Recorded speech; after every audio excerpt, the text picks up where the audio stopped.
शरद पवारांचे राष्ट्रवादीचे आमदार जितेंद्र आव्हाड यांच्या विरोधात छत्रपती संभाजीनगरात गुन्हा दाखल। लाडकी बहीण योजनेविषयी खोटी माहिती पसरवल्याचा आरोप।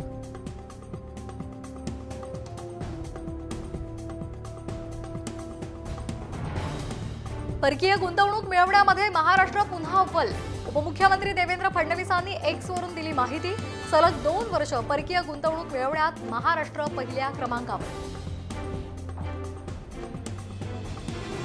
रामटेकचे आमदार आशिष जयस्वाल यांच्याविषयी स्थानिक भाजप पदाधिकाऱ्यांमध्ये नाराजी। युती धर्म पाळला नसल्याची तक्रार।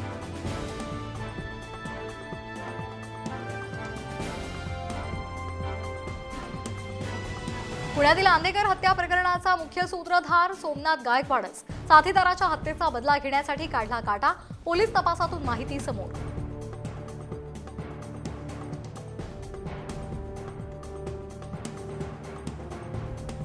मृत्यूचे दावे 15 दिवसात तर अकाली मृत्यूचे दावे 45 दिवसांमध्ये निकाली काढा।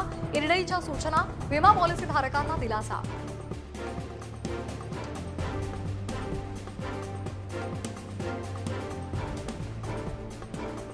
छत्रपती संभाजीनगरमध्ये अतिवृष्टीमुळे झालेल्या नुकसानाची त्रिसदस्यीय पथकाकडून तपासणी होणार, पाहणी होणार।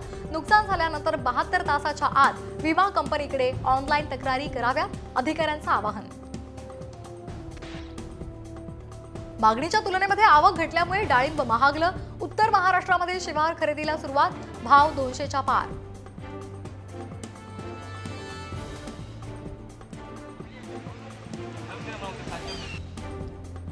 मुंबई गोवा महामार्ग आजही जाम। लोणेरेजवळ सलग दुसऱ्या दिवशी वाहतूक कोंडी। गावाकडे जाणाऱ्या गणेश भक्तांचे हाल।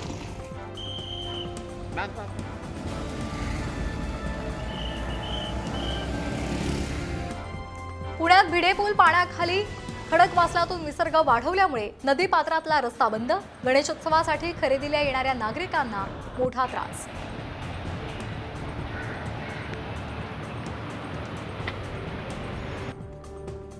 कमी पटसंख्येच्या शाळांमध्ये आता कंत्राटी शिक्षक भरती। पात्रताधारक संतापले। कोर्टात जाण्याची तयारी।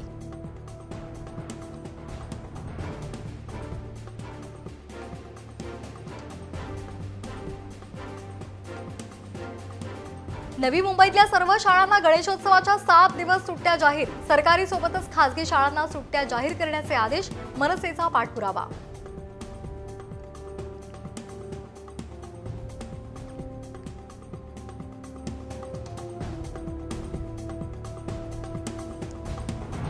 प्राप्तिकर भरणाऱ्यांमध्ये शाहरुख आणि कोहलीच किंग।